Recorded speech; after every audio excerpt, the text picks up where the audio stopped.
믿는다는 게 무엇일까? 성경에서 말하는 믿음은 무엇일까? 난 무엇을 믿으며 이 자리에 앉아 있는 걸까? 누군가 나에게 물었다. 무엇을 믿습니까? 나는 답한다. 하나님을 믿습니다. 하나님을 믿습니다. 그게 전부인가? 하나님을 분명히 믿고 있지만 그 이상을 표현하기가 솔직히 어렵다. 나는 새벽부터 일어나 오후까지 많은 예배를 드린다. 도대체 믿음이 무엇이길래 나를 이 자리에 있게 하는 걸까? 일주일에 몇 번 정도 우리는 예배를 드린다. 주일 오전 오후 예배를 드린다면 2번, 교육부서에서 아이들과 함께 예배를 드린다면 3번, 금요 성령 집회와 수요 예배를 드린다면 5번, 새벽 예배까지 전부 드린다면 10번이나 된다. 이렇게 한 주에도 여러 예배를 드리고 있다. 우리는 무엇을 믿기에 이렇게나 많은 예배를 드리고 있는 걸까? 사람마다 느낀 사랑과 감동은 모두 다르다. 하지만 우리가 무엇을 믿고 있는지는 바로 알아야 한다. 왜 목회자들이 저렇게 우리에게 열정적으로 말씀을 전하시는지, 왜 예배 시간에 이렇게 열정적인 찬양을 하는지, 무엇을 믿으며 어떻게 예배를 드리는지, 우리는 무엇을 믿는지 바로 알아야 한다.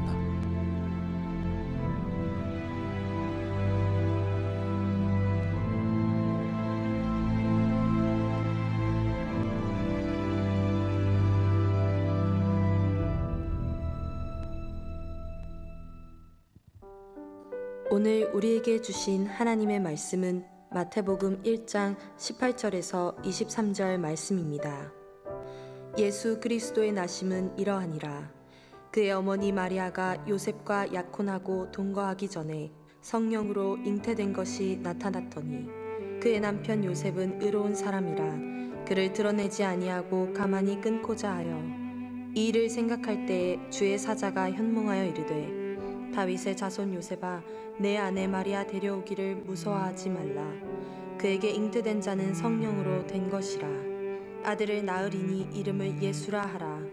이는 그가 자기 백성을 그들의 죄에서 구원할 자이심이라 하니라. 이 모든 일이 된 것은 주께서 선지자로 하신 말씀을 이루려 하심이니 이르시되 보라 처녀가 잉태하여 아들을 낳을 것이요 그의 이름을 임마누엘이라 하리라 하셨으니 이를 번역한즉 하나님이 우리와 함께 계시다 함이라.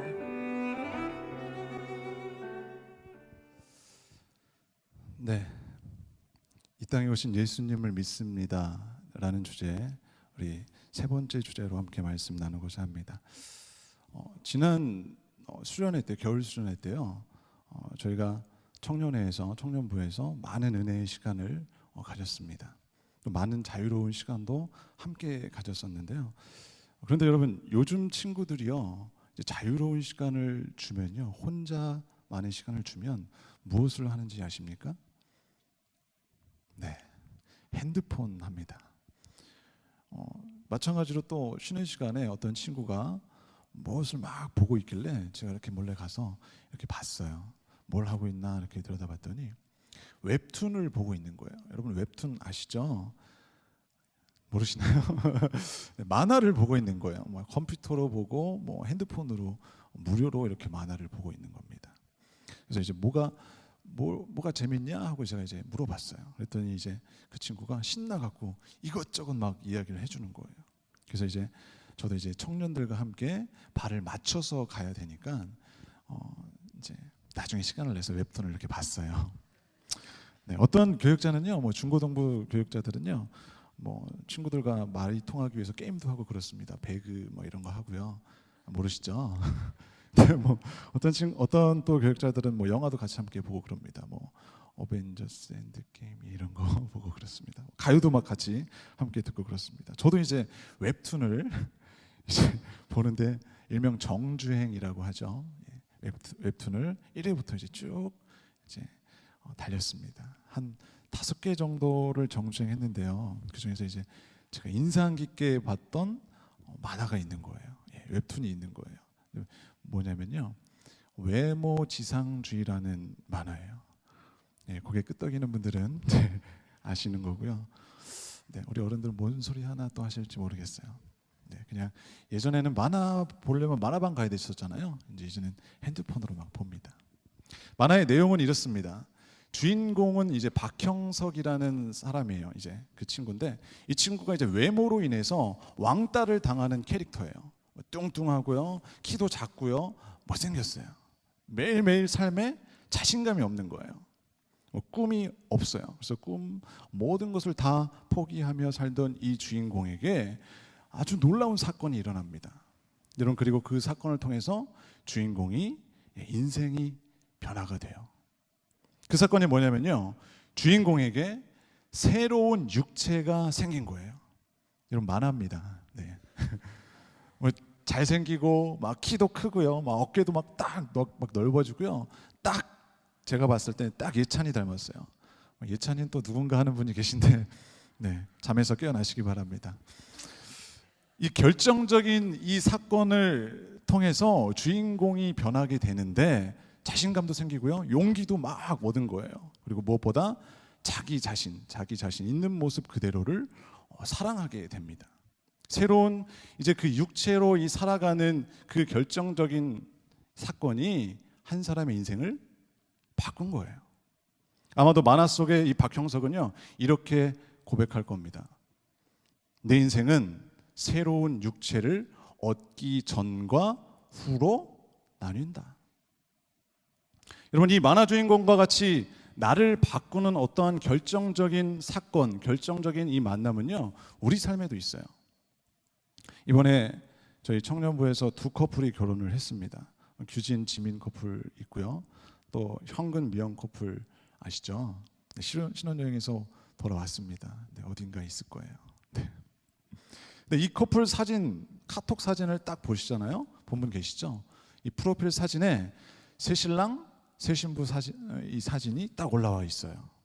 여러분, 이야기를 들어보면요, 두 사람이 처음 만났을 때의 나이가 지민, 규진 같은 경우에는 중학교, 고등학교 때 처음 만나서 만남을 가졌다고 해요. 그리고 현근, 미영은요, 청년 때. 그리고 그 만남이 결정적인 사건이 돼서 둘이 결혼을 하게 된 거죠. 아마도 시간이 흘러서 이제 10년 뒤에, 20년 뒤에 아마 이렇게 고백할 거예요. 내 인생은 아내를, 남편을 만나기 전과 후로 나뉜다. 현금, 미용도 똑같겠죠. 어디 있어요?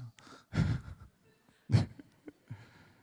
굳이 여러분 이런 이야기가 아니더라도 나를 변화시키는 전환점이 우리 인생에 하나씩은 있다라는 겁니다. 그것이 만남이 될 수도 있고요, 어떤 사건이 될 수도 있습니다. 그런데 이런 결정적인 전환점이 온 인류의 역사 가운데도 있다라는 것이죠. 바로 예수님의 탄생입니다. 예수님이 이 땅에 탄생하신 일이 얼마나 결정적인 사건인지, 여러분, 예수님이 이 땅에 찾아오신 일이 이 땅에 오신 사건을 전과 후로 나뉘고 있다는 거예요. 그렇게 역사를 해석하고 있습니다. 어떻게 나눠서 해석하죠? BC와 AD. 우리 말로 하면 기원 전, 기원 후로 나눠서 해석한다는 것입니다. 여러분, BC는 뭐예요? 영어로 Before Christ예요. 직역하면 예수님 오시기 전이에요. 그럼 AD는 뭘까요? 이거 라틴어입니다. 아노 도미니라는 뜻인데요, 직역하면 주님의 해라는 뜻이에요. 예수님의 탄생을 기점으로 해서 BC와 AD로 나누는 거예요. 그래서 온 인류는 이렇게 이야기하는 겁니다. 인류의 역사는 예수님을 만나기 전과 후로 나뉜다라는 거예요. 여러분, 이 엄청난 사건이 오늘 우리가 나눌 이 사도신경 믿음의 고백입니다. 사도신경의 믿음의 고백을 이렇게 막 나눠보면요, 이번 네 번째 믿음의 고백이 뭐냐면, 이는 성령으로 잉태하사 동정녀 마리아에게 낳으시고예요. 한 달 전쯤인가 제가 아내와 심하게 좀 다퉜어요. 이 PET 부모 강의를 받고 있는데 말 때문에 그래도 또 싸운 거예요. 여러분, 배워도 잘 안 돼요. 이유는 말하고 싶지 않습니다. 아무튼 크게 싸웠어요. 누가 잘못했을까요? 제가 잘못했죠. 제 아내는 잘못을 안 해요. 잘못이 뭔지 몰라요. 잘못은 제가 하는 겁니다. 자, 그러면 누가 먼저 사과를 합니까? 제가 사과해야죠. 왜요? 제가 잘못했으니까요. 잘못한 사람이 먼저 사과하고 화해의 손을 내미는 게 정상이에요. 맞죠? 네. 그런데 가끔 잘못하지 않은 사람이 먼저 손을 내밀 때가 있다라는 거예요. 잘못하지 않은 사람이 오히려 잘못한 사람에게 먼저 화해의 손을 펼 때가 있어요. 언제 그럴까요? 더 사랑할 때. 예를 들어 생각해 볼게요. 아까는 니들을 위해서 제가 만화 예를 들었으니까 이번에 어른들 위해서 제가 예를 하나 드리겠습니다. 부모와 자녀가 싸웠어요. 엄마와 딸이. 저희 집은 아닙니다. 왜 그런가 봤더니 딸이 잘못을 했어요. 여러분이 엄마한테 이제 2가지, 3가지, 4가지 없이 행동을 했어요. 그래서 싸웠다고 생각해 봅시다. 아직도 뭔지 뭔 소리인지 모르세요? 싸우고 나니까 여러분 분위기가 어떻습니까? 서먹서먹하죠. 뭔가 말을 걸기가 아주 어려운 그런 사이가 되었어요. 근데 이제 저녁이 됐죠. 저녁 먹을 시간이 딱 되니까 엄마가 뭐해요? 툭탁툭탁 음식을 하기 시작합니다. 저녁을 하죠. 요리를 합니다. 된장찌개를 끓이고 제육볶음을 하고요. 여러분 계란말이를 막 합니다. 여자는 멀티가 가능해요.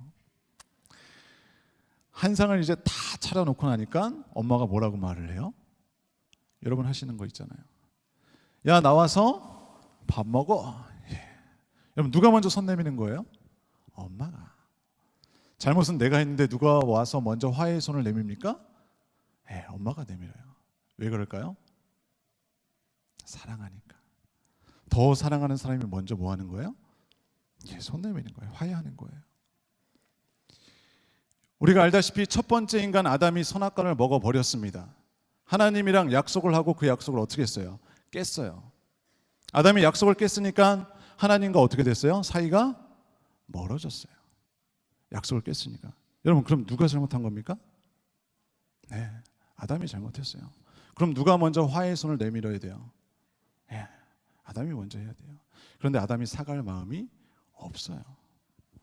아담의 아들이라도 이제 사과해야 되는데 사과할 마음이 없어요. 온 인류가 하나님의 약속을 이제 저버리고 하나님과 관계가 깨어져 버렸는데 사과할 마음이 없어요. 그럼 하나님과 우리 사람의 관계는 그냥 이렇게 멀어진 채 여러분 끝난 건가요? 아니에요. 하나님이 먼저 어떻게 하셨어요? 손을 내미셨어요. 정작 잘못한 사람은 하나님과 화해할 마음이 없는데 아무 잘못 없는 하나님이 먼저 화해의 손을 내미십니다. 왜요? 더 사랑하니까. 그 하나님의 손길이 성경에 나와 있습니다. 이사야 7장 14절 함께 읽어보도록 하겠습니다. 시작. 그러므로 주께서 친히 징조를 너희에게 주실 것이라. 보라, 처녀가 잉태하여 아들을 낳을 것이요 그의 이름을 임마누엘이라 하리라. 아멘. 여러분 어떤 방식으로 하나님이 손을 내미셨어요? 자기 아들 예수님을 이 땅에 보내심으로 손을 내미셨어요. 죄로 인해 깨진 우리가 화해하기 위해서 자기 아들을 이 땅에 사람으로, 참 사람으로 보내신 거예요. 자, 그런데 예수님이 그냥 사람으로 오시면 우리가 그분이 하나님이 보낸 사람인지 아닌지 어떻게 알아요? 그래서 하나님이 친히 징조를 주셨대요. 아주 특별한 사인을 하나 주셨어요. 그게 뭐래요? 보라, 다시 한번 띄워주세요. 보라, 처녀가 잉태하여 아들을 낳을 것이요. 거기까지요. 남자를 전혀 알지 못하는 여자가 여러분 어떻게 아이를 낳을 수 있어요? 말도 안 되는 일이죠. 이 말도 안 되는 일이 하나님이 아들을 보내셨다라는 사인으로 지금 말씀하시는 거예요. 이 말씀을 하시고 난 후에 700년 뒤에 하나님이 정말로 처녀가 잉태하는 일을 만들어 내십니다. 오늘 본문 마태복음 1장 18절 함께 읽겠습니다. 시작. 예수 그리스도의 나심은 이러하니라. 그의 어머니 마리아가 요셉과 약혼하고 동거하기 전에 성령으로 잉태된 것이 나타났더니. 마리아라는 한 여자가 남자를 알지 못하는 상황에서 아이를 갖게 된 거예요. 온 인류의 역사를 돌아봐도요, 처녀가 아이를 낳은 일은 없어요. 그러나 하나님은 이 일을 하셨다라는 거죠. 이런 마리아라는 한 여성을 통해서 700년 전에 그 약속을 그대로 이루신 거예요. 그래서 오늘 사도신경에서요, 우리는 이 고백을 합니다. 이는 성령으로 잉태하사 동정녀 마리아에게 나시고. 자, 그럼 우리에게 질문이 하나 생기죠. 하나님이 나를 사랑하셔서 먼저 예수님을 보내셨구나. 거기까지는 이해가 돼요. 그러면 그냥 어른으로 그냥 딱 오시면 되지 굳이 왜 사람이 태어나는 방법과 똑같이 그 방법으로 그 길을 택하신 걸까? 저만 의문이 드나요? 여러분, 예수님은 본래 하나님의 아들이세요. 하나님과 능력이 똑같고요, 하나님과 지혜가 똑같습니다. 모든 면에서 예수님은 하나님과 같은 분이세요. 그런데 왜 우리와 똑같은 그 과정을 밟으셨느냐라는 거죠. 마리아 뱃속에서 10달을 기다렸고요, 태어나서 십자가에 달리기까지 30년의 세월을 보내셨어요. 여러분, 예수님은요, 우리가 생각하는 슈퍼맨이 아니었다라는 거죠. 우리와 똑같이 배도 고프고요, 잠도 자고요, 오랜 시간 막 걸으면 다리도 아프고요, 피곤하고요, 기쁠 때 웃고 슬플 때 울으셨어요. 예수님은 우리와 똑같은 사람이셨기 때문에 우리의 아픔도 우리의 슬픔도 모두 아셔요. 그래서 우리가 힘들고 어려울 때 우리를 위로해 주실 수 있는 분이시라는 거예요. 여러분, 슬프십니까? 주님도 슬퍼하셨어요. 아프세요? 주님도 아프셨어요. 그분이 우리를 위해서 채찍에 맞으시고요, 못 박히시고요, 창에 찔리셨어요. 여러분, 외로우세요? 주님은 배신당하는 외로움을 맛보셨습니다. 절망하고 있으십니까? 여러분, 주님은요, 아버지께로부터 버림받는 그러한 절망을 체험하신 분이세요. 그분이 예수님이세요. 죽음 앞에서 여러분 떨고 계십니까? 예수님은 죽음을 체험하셨고요, 그 죽음을 이기셨습니다. 그야말로 인간의 모든 것을 체험하시고 극복하신 분이시기 때문에 우리가 그분 앞에 나아가면 그분이 우리를 어떻게 하세요? 도와주십니다. 여러분, 이게 신학에서 말하는요, 예수님이 우리와 똑같은 인간이다 하는 예수님의 인성이라고 합니다. 그런데 그분이 참 희한한 일들을 행하십니다. 그분의 가르침에는 정말 엄청난 권위가 있고요, 여러 가지 이적과 기사를 행하십니다. 병든 자를 고치고요, 바다 위를 걸으시고요, 잠잠케 하시고요, 죽은 자를 살리시고 마귀와 악령을 쫓아내십니다. 그분이 자신이 죽은 지 사흘 만에 부활하세요. 다시 살아나세요. 여러분, 이 놀라운 일들을 보면서 예수님을 가까이서 따르고 그분을 메시아로 믿었던 사람들은요, 한 가지 결론을 내립니다. 아, 이분이 바로 하나님이시구나. 여러분, 이게 예수님의 신성이라는 거예요. 여러분, 이 이야기를 하는 게요, 오늘 사도신경의 이 놀라운 고백입니다. 예수님의 이 신성과, 즉 그분이 하나님의 아들이시자 곧 하나님이시다, 이런 이 사실이 예수님의 인성인 사람의 몸을 입고 계시다는 것 때문에 타협되거나 약화되지 않는다라는 것을 오늘 고백을 통해서 확인시켜 주는 거예요. 여러분, 예수님은 인간의 씨로 잉태되신 그 분이 아니라 성령으로 하나님의 영으로 여러분 잉태되신 분이라는 거예요. 이 한마디의 가르침이 예수 그리스도의 신성, 즉 그분이 온전하신 하나님이심을 증명해주고 있다는 것입니다. 인류의 조상 첫 사람이 죄를 지음으로 말미암아 죄의 사이클이 시작이 됐어요. 그렇지만 예수님은 죄에 오염된 씨앗으로 이 세상에 오신 것이 아니라는 거죠. 왜요? 하나님은 성령으로 잉태되셨다라는 겁니다.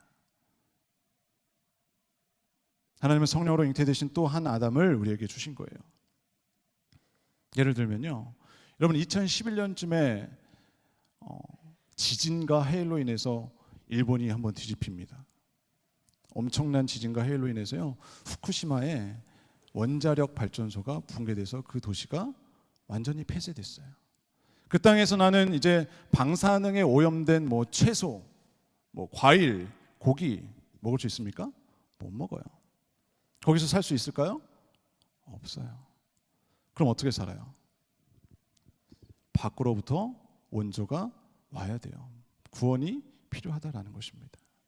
밖에서 오염되지 않은 물, 음식, 오염되지 않은 옷을 가지고 들어가 구원해 주어야만 그들이 살 수 있다는 거예요. 성경이 말하는 게 이거예요. 한 사람으로 말미암아 오염된 씨앗이 지상에 있는 온 인류에 임하게 됩니다. 그러니 우리 안에 소망이 없어요. 소망은 오직 하나님께서 외부로부터 보내주시는 그 구원에 있는데, 여러분, 오염되지 않은 곳에서 또 한 사람, 또 한 아담을 우리에게 보내주셔야 하는데, 예수님은 성령으로 잉태하사 동정녀 마리아에게 나신 분이시기 때문에 하나님이 주시는 새로운 은혜와 이 새로운 구원의 은총을 우리에게 주실 수 있다라는 거예요. 어려운가요? 그럼 쉽게 말씀드릴게요. 이제껏 다 잊으셔도 되고요. 이사야 7장 14절 다시 한번 읽어보겠습니다. 시작. 그러므로 주께서 친히 징조를 너희에게 주실 것이라. 보라, 처녀가 잉태하여 아들을 낳을 것이요 그 이름을 임마누엘이라 하리라. 그 이름을 임마누엘이라 하리라. 여러분, 성경은 이 땅에 오신 예수님의 또 다른 이름을 뭐라고 했어요? 임마누엘. 그럼 임마누엘의 뜻은 무엇입니까? 마태복음 1장 23절 한번 읽어보도록 하겠습니다. 시작. 보라, 처녀가 잉태하여 아들을 낳을 것이요 그 이름은 임마누엘이라 하리라 하셨으니 이를 번역한즉 하나님이 우리와 함께 계시다 함이라. 아멘. 여러분, 임마누엘의 뜻이 뭐라고요? 하나님이 우리와 함께 계시다. 왜 예수님은 하나님과 똑같은 분이신데 굳이 사람이 되셨을까요? 왜 이 땅에 내려오셨느냐라는 거예요. 왜 예수님은 바로 어른으로 딱 오셔도 되는데 굳이 우리와 똑같은 가정을 밟으셨을까라는 거죠. 왜 예수님은 안 해도 될 고생을 사서 하셨을까? 여러분, 여기에 답이 있습니다. 여러분, 이것만 기억하셔도 돼요. 바로 우리와 함께 하시기 위함이라는 거예요. 여러분, 내가 사랑에 빠졌는지를 확인하는 한 가지 방법이 있습니다. 내가 이 사람과 함께하고 싶은가예요. 사랑에 빠지는 순간 우리는 상대방과 어떻게 하고 싶어요? 함께하고 싶어집니다. 전화기를 내려놓지 않아요. 밤새 같이 학교에 가고 싶고요, 같이 시험 기간을 보내고 싶고요, 같이 여행을 가고 싶어요. 그래서 너무너무 사랑하면 뭘 결심해요? 결혼을 결심하는 거예요. 그렇죠? 평생 하에 함께 하자. 여러분, 결혼은 함께 하고픈 사랑의 특징을 가장 잘 보여주는 거예요. 예수님은 하늘 보좌를 버리고 이 땅에 사람으로 내려오셨습니다. 왜요? 우리와 함께하기 위해서예요. 예수님은 굳이 우리와 똑같은 과정을 선택하셨습니다. 왜요? 우리와 함께하기 위해서예요. 그럼 왜 함께하고 싶을까요? 모든 것을 함께하고 싶을 만큼 우리를 뭐 하시기 때문에 그래요? 사랑하시기 때문에 그래요. 그래서 성경은요, 예수님을 임마누엘이라고 부릅니다. 하나님이 우리와 함께 계시다. 오늘 우리는 사도신경의 믿음의 고백을 나눴습니다. 그는 성령으로 잉태되사 동정녀 마리아에게 나시고, 오늘 이 고백은요, 예수님의 이 신성과 인성을 인정하고 죄 없으신 그분을 통해서만 구원을 얻을 수 있다는 그러한 믿음의 고백입니다. 그야말로 아주 사랑이 가득한 고백이라는 거예요. 죄로 인해서 멀어진 우리와 화해하기 위해서 먼저 오신 그 하나님의 사랑, 하늘 보좌를 버리고 우리와 함께하고 싶으셔서 이 땅에 오신 그 예수님의 사랑, 그리고 예수님을 보내시기 위해서 일하신 그 성령님의 사랑이라는 것입니다. 여러분, 우리는 이 고백을 할 때마다 이것을 기억해야 돼요. 하나님이 누구를? 나를 사랑하신다. 하나님이 여러분을 사랑하신다는 겁니다. 정말 많이 사랑하세요. 여러분, 이 사실을 기억하면서 사랑받는 자녀로 우리가 한 주간 또 승리하는 우리 청년부와 예정교회 성도님들 되시기를 주님의 이름으로 축원합니다.